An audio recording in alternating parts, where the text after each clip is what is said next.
So we'll start out with just a real brief history and the origins of it.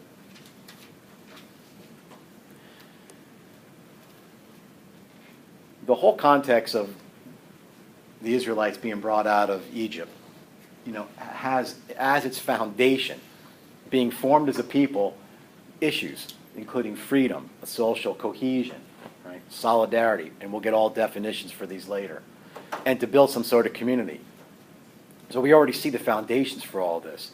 Social justice teaching and Catholic social teaching is kind of modern in a way, the way it's been congealed, but there's nothing new here per se. It's just that it's really been, crystallized, I think is the word I use. You cannot read the New Testament without coming away that Christ and the apostles had concerns for the poor. I mean, Christ went to them. Economic structures, right? They may not laid out anything that was systematic on how one should approach, okay, but they talked about it. And issues of justice are just strewn throughout the New Testament. The difference with what we're looking at tonight, what we'll call the modern world, and we're really talking about the latter part of the 19th century onward, is now you're going to see a crystallizing or a congealing of Catholic social teaching. And we're ahead of the curve on this. A lot of my friends who are Protestant ministers say you guys were way out ahead on this. If you know anything about some Protestant theology, they almost got drawn into what's known as the social justice gospel, where they got overly concerned with, we're going to fix things here. The Catholic Church always has to find that balance between the already but not yet. For us, everything's about the kingdom of God, which is already, present in its making here. So I have a person that was making a presentation. She's atheist but grew up Muslim and totally rejects it all because she is so concerned with making life better for us here and now. Let's not worry about what's going to happen after somebody dies. We're going to approach that saying, well, there's no exclusivity. They're not mutually exclusive like that. We're going to be concerned with how people live here now because we realize for many different reasons that this will have some bearing, on the kingdom of God, which extends, when we are in glory. So anyway, we're going to try to keep those two things in a balance, but we will never work towards a utopia. That is not the Catholic Church's understanding. We're not going to find some perfect world, and then we're going to go ahead and try to create it here. So a couple guys, I'm only giving you two or three. How do you like that name? Wilhelm Emanuel Baron von Ketteler.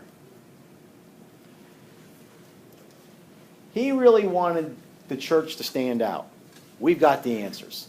Okay, that was kind of his understanding. So if you know anything about what's happening in this point in time, there's so much industrialization going on, a lot of expansion, colonialism and such. We want the church to have the answers. We want them to be brought to the fore. Let's not let the state seem like they can solve the problems.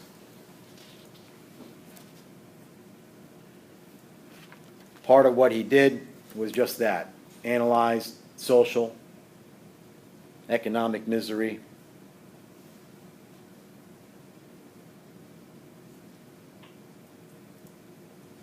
He really tried to understand the, I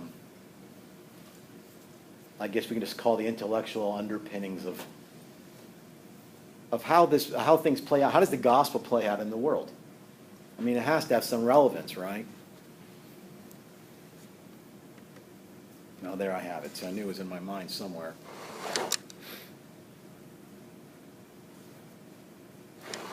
What his goal was is to have some sort of alternative view of a Christian vision of the world. All right, we can't let secularism just simply take over. This is all post-Enlightenment. There's a lot of other history that's going on here. So not a lot, just something so that we know how this whole thing started to form. And then Cardinal Henry Edward Manning.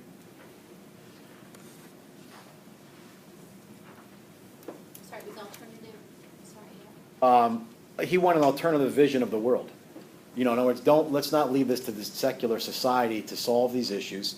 and develop an understanding of the human person and how the world should work.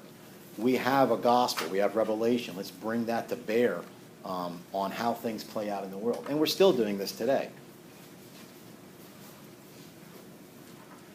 So with Cardinal Manning, you know, there was a very particular situation that was going on where he literally helped probably like over 100,000 workers get some sort of mediation and some rights, so union. He's very instrumental. I'm going to just read this for you, just so that you can hear it. He says, this was a letter he wrote to Lord Buxton. He said, I've been turning over the strike. It was a dock strike. And the more I think, the more that I am on the side of labor. Labor and skill, they are capital as much as gold and silver. Now, these are things we just accept today, but they were working this out. Labor and skill, they can produce what gold and silver cannot, or they can produce without gold and silver, if you could say. The union of the two capitals, it demands participation. Wages are minimized money representations of a shared project, profits. Then he's very specific. He says, Silvertown gives 15% to its shareholders, but it denies a halfpence and farthing to the workers. So the investors are, as usual, are making buku bucks. There is more or less the state of the labor market at large. So no strike is worth making except for a twofold share in profit. He means it has to go beyond gold and silver, labor, and that is all part of it. So, I mean, even though these things were never mentioned, you know, per se, before, you could see how they're bringing the gospel to bear. I mean, we still do this today.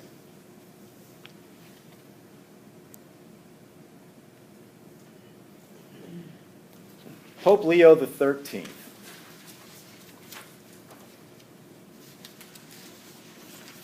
He starts now to develop a Christian anthropology by bringing in modern arguments. So he's trying to integrate faith and reason. This was also the Pope that celebrated and kind of enshrined Thomism, because he too said we need to find a way to bring together faith and reason.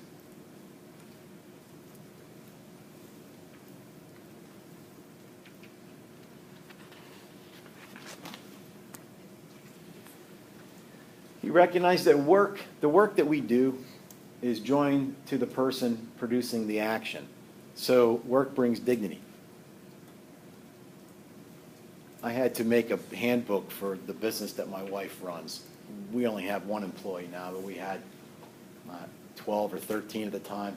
And I would always put in all Catholic social justice things in there.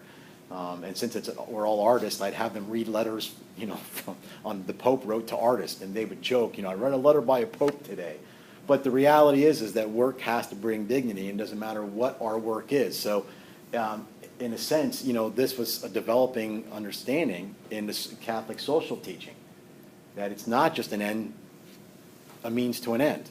All right, there has to be something within that, because if you're anything creative, we see ourselves in what we make.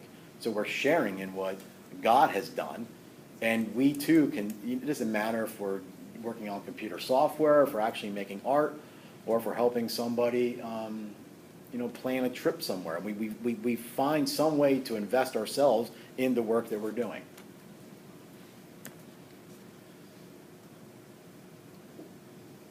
Okay, so I just kind of reiterated what is already there.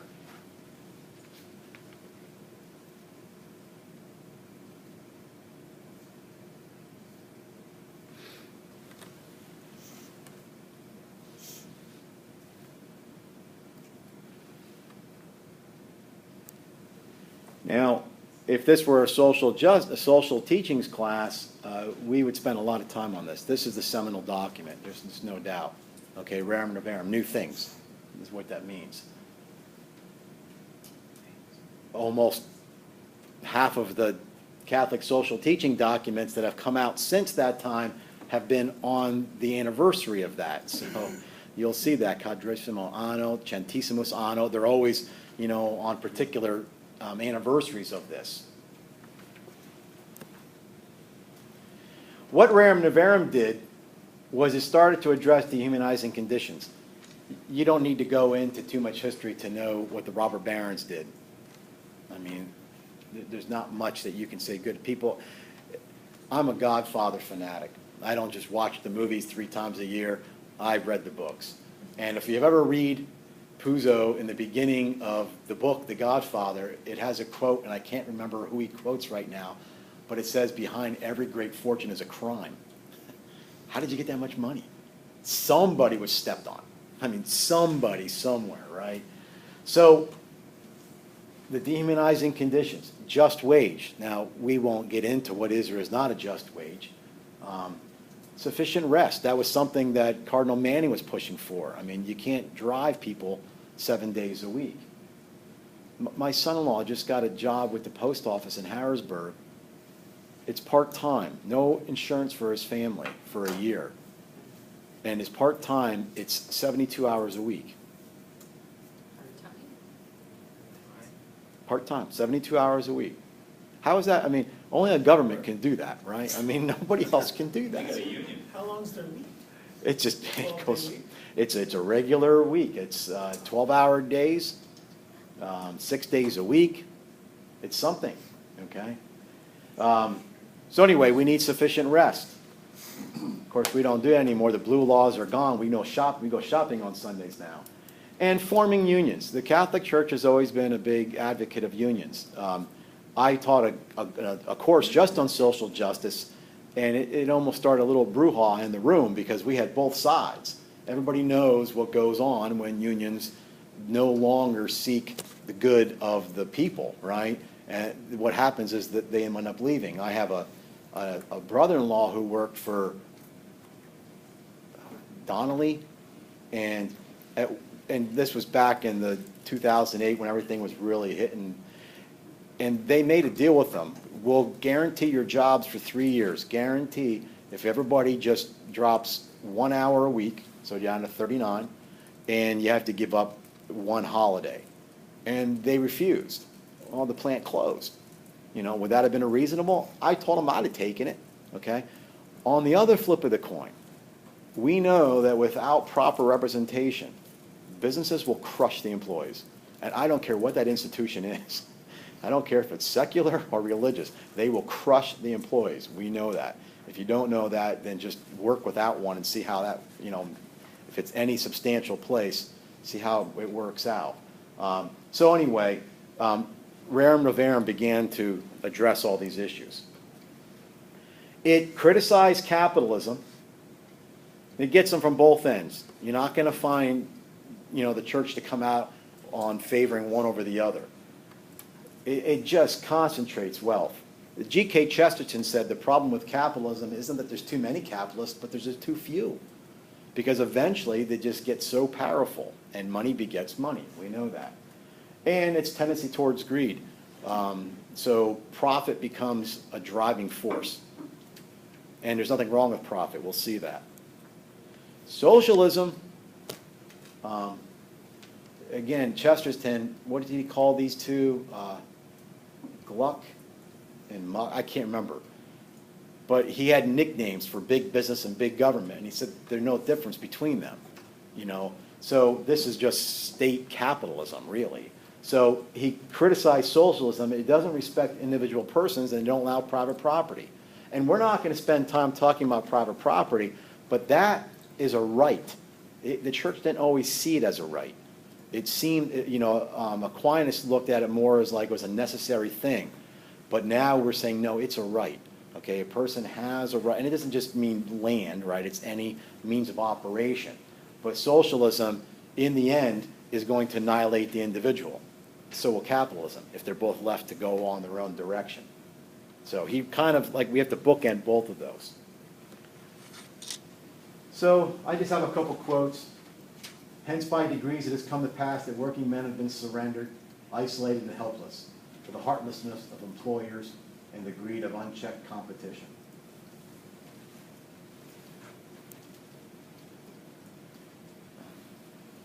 To remedy this, the socialists, they worked on the poor man's envy of the rich.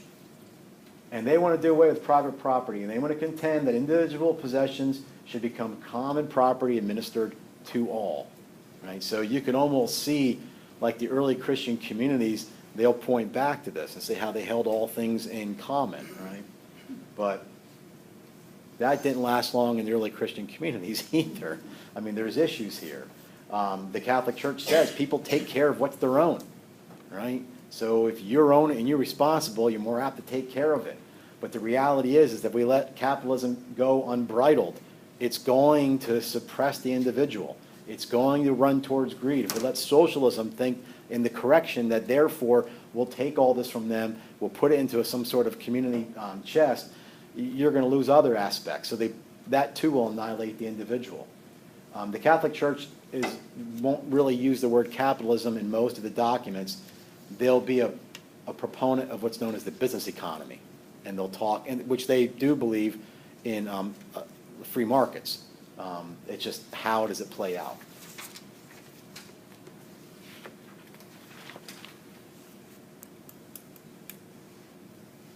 Okay, so just a definition to work on. Now that will probably be a definition that might show up on the exam, I would think.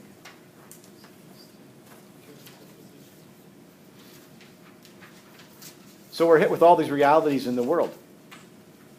And Catholic social teaching is going to try to determine, how do we discern what's good and evil in these various realities. And as we're going to see, there's a lot of room for lay people to have maneuvering room and figure out what works best. And really, it's up to the lay people to do this. Clerics will not get involved. Well, they have in the past, but I don't think they can now. There was a priest that ran for office up in New England and won, but I don't think he was allowed to get reelected or try. Now, the difference between what we're doing and an ideology, right? They're going to look for any sort of linked beliefs that have that form some sort of power structure, and then you would use that power structure to promote social change. And it doesn't matter what that is. It could be powers of wealth and authority and such. These two things are always going to be in contrast. The difference is, so that we are very clear on where these go, is with Catholic social teaching, we're always focused on building the kingdom of God. And ideology is always focused on the benefits and problems within the world, and how do we simply correct these. Again, it's not that the Catholic social teaching isn't interested in that. That's not its primary focus. How do we focus on the kingdom of God? Alexander Solzhenitsyn, the great Russian novelist, he gave an address at Harvard in 1978, and this was his critique of the West. He said, you rely too much on politics and social change. Just change yourself, be virtuous, be courageous. And then you can, because the problems that our society has are really just individual problems writ large.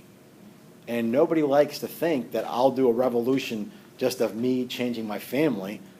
But if we all just did that, we really would have a change in the world. But we're all convinced that if we could just put this particular policy in place, or if we can have this, social justice, idea evolve into society, then somehow things will change. Okay, well, not the easiest way to do it, but it's short term. So Catholic social teaching really, again, like all moral theology, is going to be based in Scripture and tradition. It has to rely on the teaching authority of the Church. And as far as the sciences, the social sciences, any of them, any of the sciences can be brought to bear. There's a lot of other insights that the Church needs to draw on to understand how this stuff plays out. And when we talk about immigration tonight, we're going to see how complicated it is.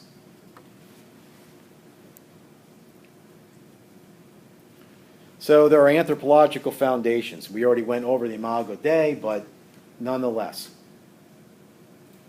man was created a social being. This is from Genesis. He created them male and female. From the onset, we are created in relation. that fits into the understanding of the human person in light of Catholic social teaching. This is from Gaudium et Spes. Unless man relates himself to others, he can neither live nor develop his potential. So we're going to look at that. How do we flourish in this world? We have to have, aspects of our social teaching that allow you and I to develop our skills, to direct our energies, and to live out our potentials so that we can affect the kingdom of God within the world. Another one from Gaudium et Spes.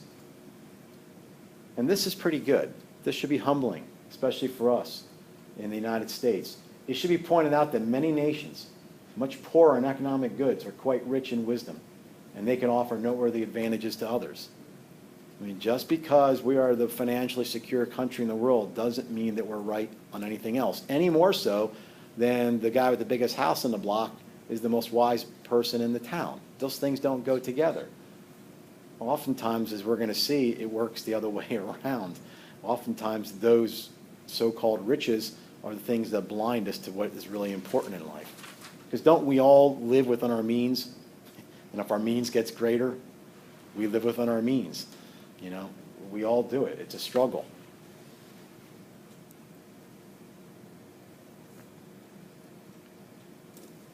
Okay, human nature demonstrates needs.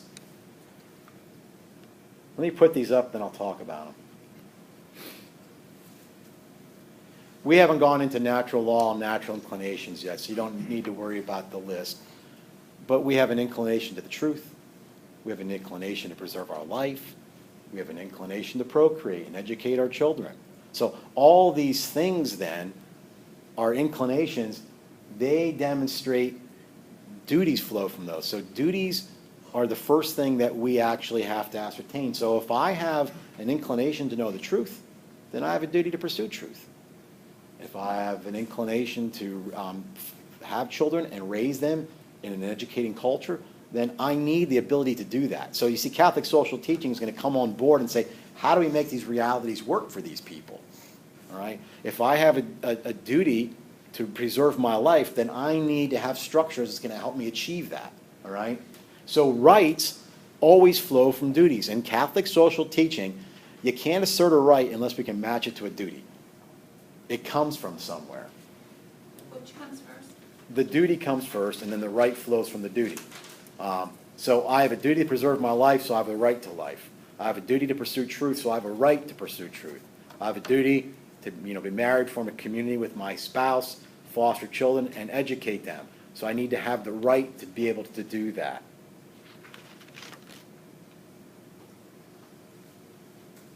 Trying to think if where I might repeat it again. Well, anyway. So in all the things that we're talking about here tonight, these necessary things in society that encompass Catholic social justice teaching, they are to be put in place to nurture and preserve the rights that flow from our duties. All right? So that's how all this works. And I wanted to talk about a law professor named Marianne Glendon, but I have a feeling she's going to come up later. Has anybody ever heard of her? She's from Harvard, wrote a book called Rights Talk. Have you heard of Marianne Glendon? I've met her. You've met Marianne Glendon. Oh. She's a lawyer, but she also kind of picks on lawyers, so you can kind of like her easy enough. She calls them the proliferers of conflict. So anyway, that's all I want you to know from this. Just understand that these duties are based on our natural inclinations, even if you don't need to know what those are right now. And then from those duties, we can assert rights. And then what we are talking about trying to develop in society are things that nurture and preserve the rights that flow from the duties that flow from our natural inclinations.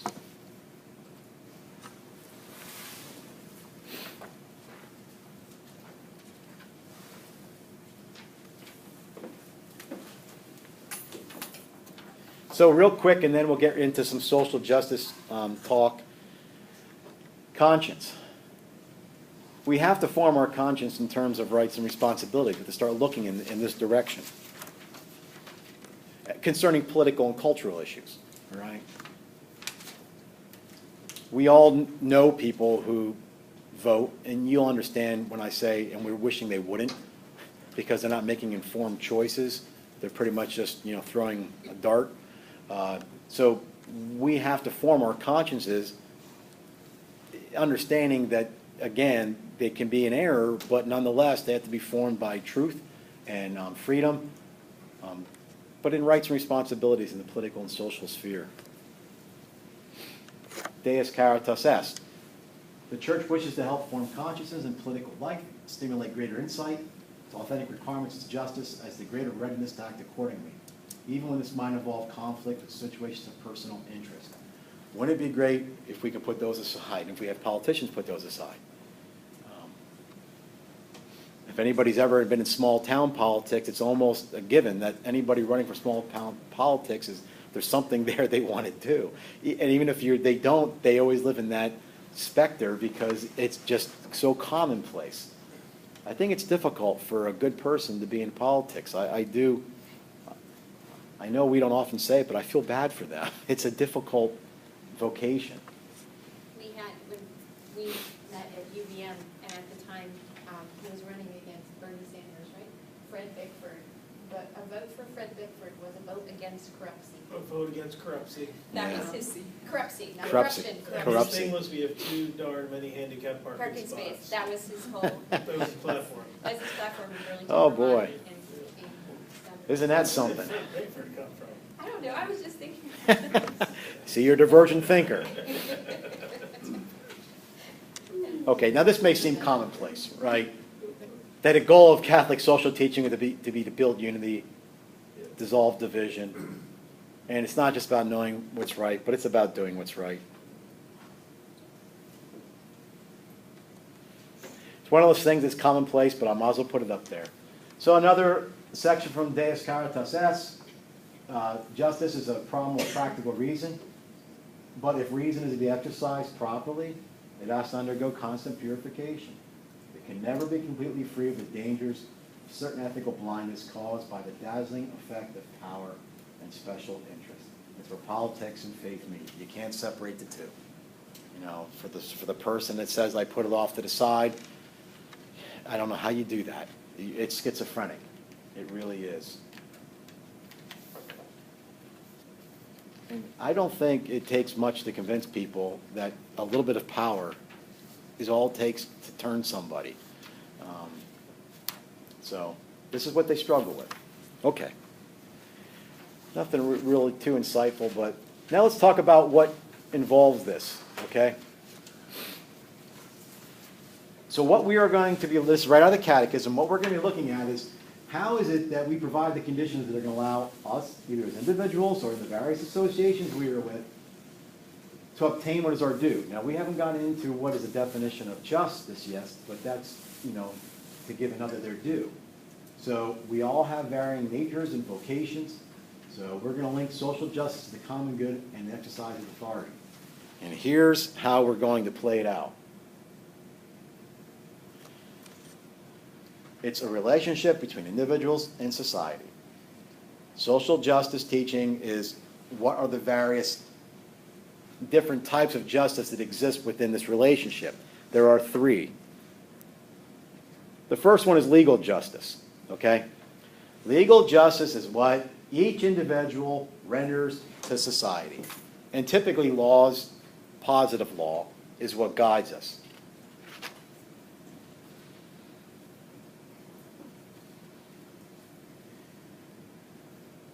So you and I pay taxes. That's going to be part of legal justice. It's what do we owe to the whole. It's also what society holds to the individuals. That's known as distributive justice. And these include the benefits and the burdens.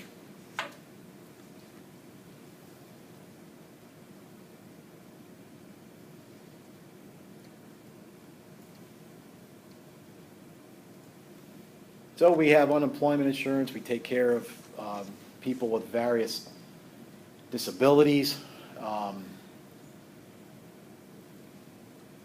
I guess there'd be all kinds of examples on what a state, a political state, can offer its individuals, and they can only do that because there's certain burdens that the individuals have to give to society. I should have been more clear.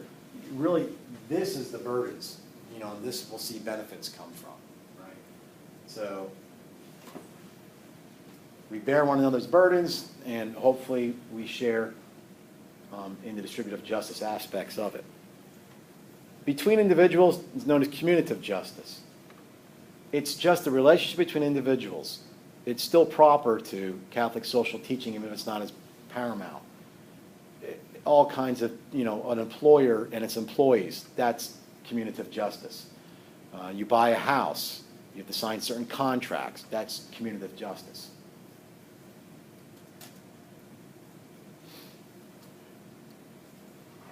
You know, I was thinking, you were talking about like politics. A local state representative that was in my district, who he was mad I wouldn't put his sign out front, although I liked him. Do you guys remember years ago when they voted for the pay increase of judges and representatives in Pennsylvania up to $80,000? It didn't last long. Okay. He had met with a few business owners, and he picked me and my wife as one of them.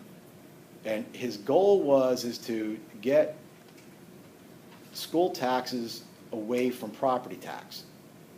And the reason is because he didn't think everybody was contributing, and if you rented or such, you know. And so he understood that as a society that we should be putting money towards the school. He didn't want it to come from property tax. So his idea was a consumption tax, 5%. So no matter what you buy, this way everybody, even if people that don't live in the state, you buy something here, you're contributing. So if you bought a house, you would never have property taxes.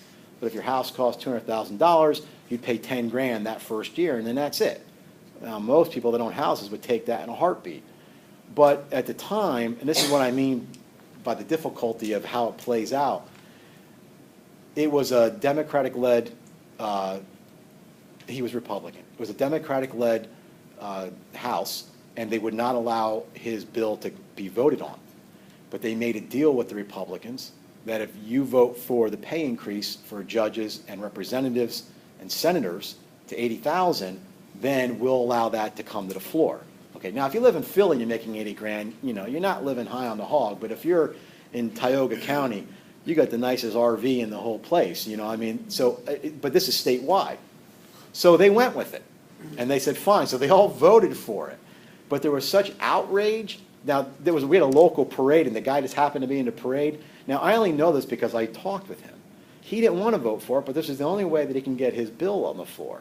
They were picketing him. I mean, people were in front of him, behind him, and everything, calling him all kinds of names, self-serving, this type of thing.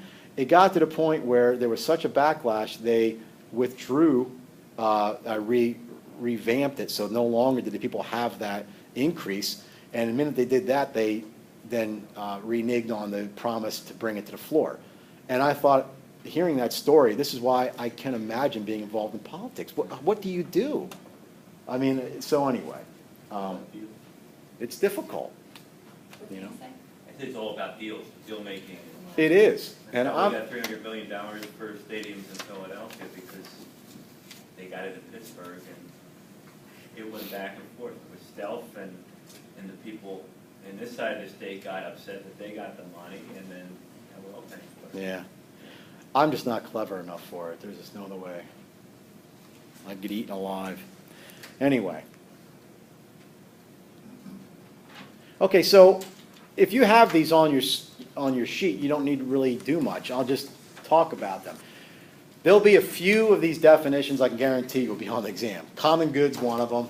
Subsidiarity, solidarity, guaranteed. Because those are just the three prominent terms or ideas that are involved in this. So when we talk about doing things for the common good, we have to know what that means. So it's whatever that total sum of conditions are that's going to allow us, it doesn't matter individuals, doesn't matter if it's as a group, how are we going to live our lives more fully and more easily?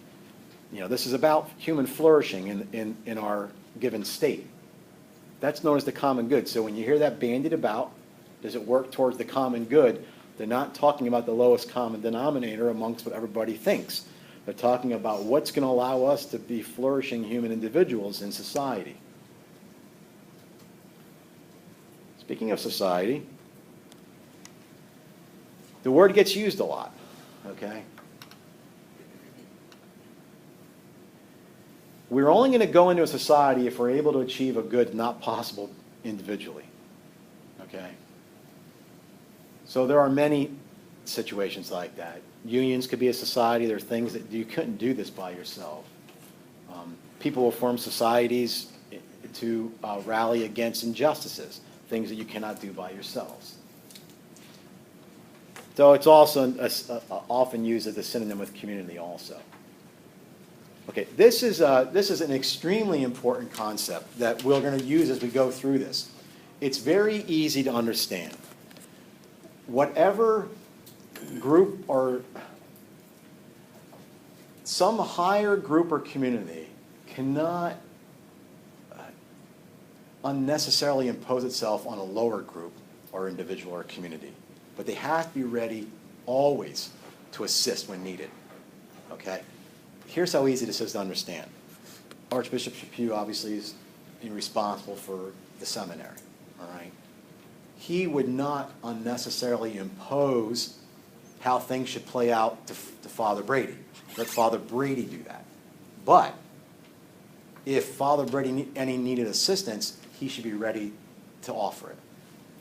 Father Brady is ultimately responsible for all the teachers in the School of Theological Studies, but he would not unnecessarily impose his views or the way, he wouldn't come in here and micromanage what's happening in the classroom. But I also know that he would be ready to assist had I needed it. So they want in other words, things have to happen at the lowest level. Now, we know this basically, somebody in Washington, this is going to sound like we're just for, big business, but it's not, or even against big government. But somebody in Washington is not going to know best how to use particular funds in a school district, in Upper Merion. That community is going to know much better. So they have to have the ability to be able to do what they need to do without being interfered with. But they also have to have the ability to go and get assistance from the larger group when they need it.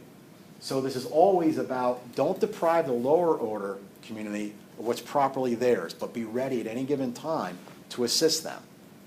So there are all kinds of things that we could probably think of, right, in this, but nonetheless, that's, the teaching hierarchy is probably the easiest one to understand. How things play out in the various assessments or questions you have is something that I can deal with here. Could you imagine if I had to only play off of a script that was handed to me by Archbishop Chaput? I mean, it would be awkward trying to deliver it, not because there's any incompetency whatsoever, but you can't foresee all the issues. I know what's happening on the ground in this particular classroom. It's like that in our families, right? Families need to know how to manage their own lives. They need the assistance from government officials, but you don't want the government coming in and telling every family this is how things should go. You see some problems in school. I have friends who are public school teachers, in the lower grades who tell me they don't know why they went to college. Everything is so scripted that at almost at any point to the clock, and they can tell you what they should be doing, and they know that they have to do that for 3 or 4 minutes before they move on. Okay, now, we know the problems with that. That doesn't make the people that came up with it incompetent, but how did you really think that you're going to know, like I know in Reading, 13th Street School District is going to be entirely different than one of the more, affluent, Wilson School Districts. I mean, you can't say these are all alike, all right? So this is an extremely important Catholic social justice understanding subsidiarity.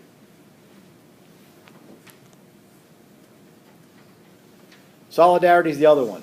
Solidarity is not just that we're connected. It is an interdependence. It's one family. So anybody that tries to break up the human population unnecessarily, I'm not talking about having cultural pride, ethnic pride, racial pride, I'm not talking about that, but to unnecessarily pit people against each other, you are destroying solidarity amongst the people. Love, justice, peace, they're all at the core of the human family. But just know it's an interdependence. We need each other. It's not just that we're interconnected. It goes deeper than that.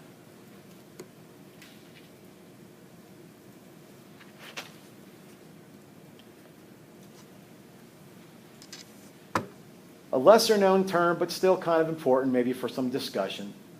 I'm thinking, who knows where we'll go with the dialectic.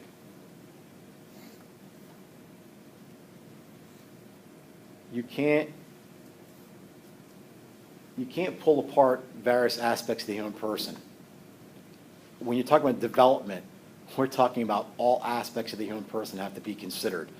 Yes, you can take care of their economic, but you know as well as I, that's only one portion of it. If you've ever been generous with your money to some individual who maybe is not able to really fill their oil tank, okay, you want to get them heat because they have young children in the house, you do that, but you know there's other systemic issues going on there. If we don't address all the issues, then we're never going to be able to help these people develop, all right? There's other aspects that go on there. We're very varied people. This is just, should be a no-brainer for Christianity. The poor come first, because the poor are powerless. And there's no other way to say it. If any law gets passed, somehow, some way, the rich and powerful will figure a way to turn it so that they can benefit from it, and the poor and the powerless will get screwed. I mean, it's almost a given. So when Christ said, I came for the poor, he's talking about a preferential care for them. Now, who are the poor? Well, they're always us. The rich are always somebody else, right? But nonetheless. So if you see, like especially in terms of immigration and poverty, if you see the church leaning almost, favoring that over other things, they are doing it purposefully, all right?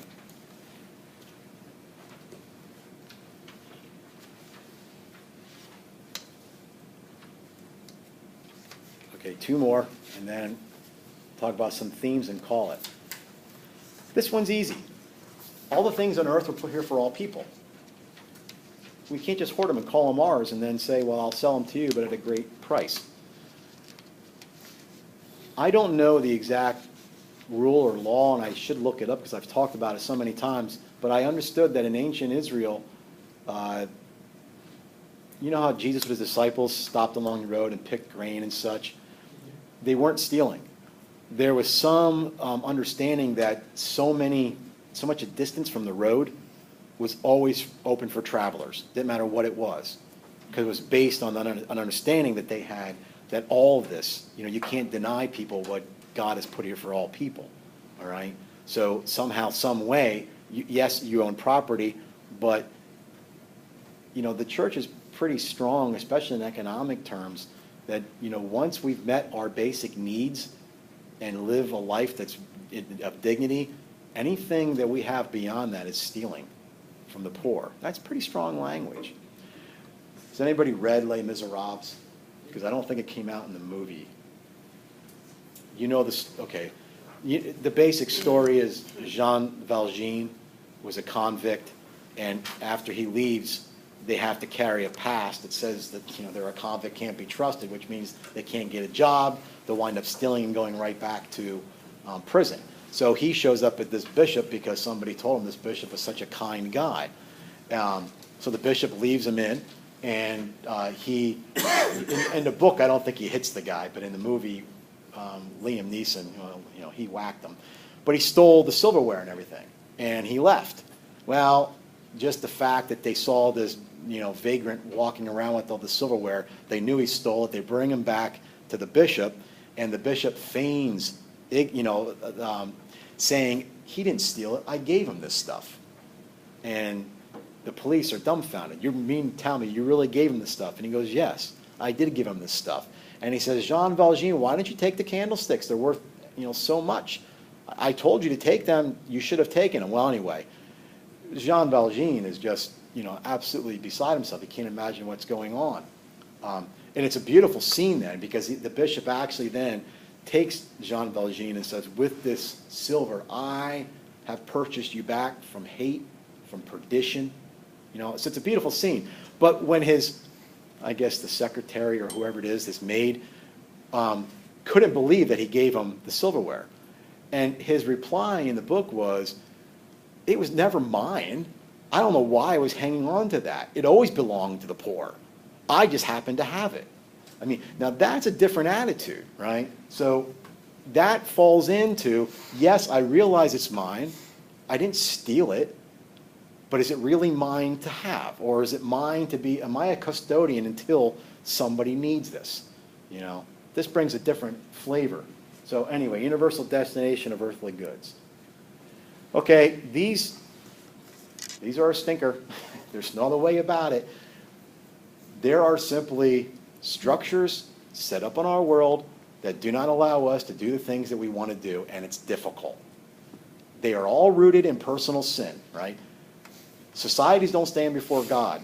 You know, even within the church, the church does not stand before God. Bishops and priests and deacons and lay people stand before God individually. So we are responsible for what we do.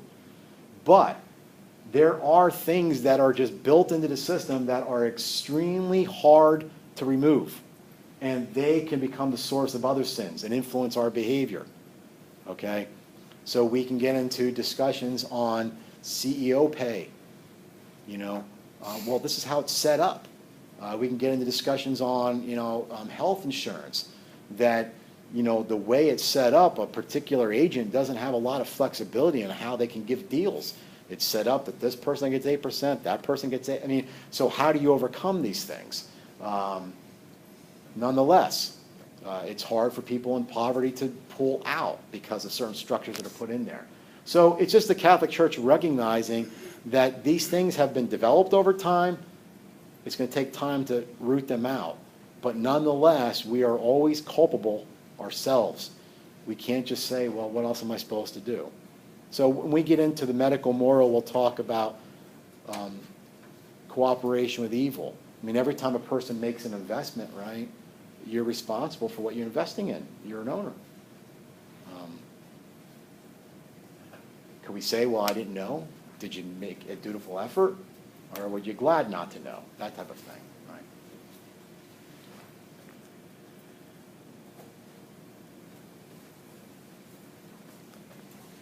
I think I'm just going to leave these. The United States Conference of Catholic Bishops lists these. We've already talked about them. There's no sense for me to say much more. Life and digging life, that's a foundational right. Without that, nothing else flows from it. Call to family, community, participation. This is all based on solidarity. Rights and responsibilities, you already know how, rights flow from duties. And Catholic social teaching is trying to build the responsibilities in the world from those. We just talked about the poor and the vulnerable. Dignity and rights of workers. Solidarity, there's nothing there. Care for God's creation, we're going to talk about this at the end, but the reality is that if this was all universal destination of earthly goods, if it was all destined for the human race, then any disrespect to the environment is disrespect to the Creator. There's no other way around that. And we have to be very almost critical to ourselves on how are we using the resources that are given us. So we're going to have to take everything into consideration. How much water do we use? Do we bother, fertilizing our grass? Do we have people that take care of our,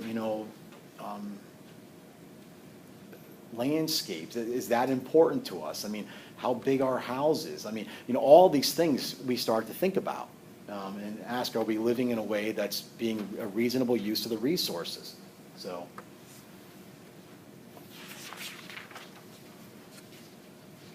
Okay, that's it. Let's take 10.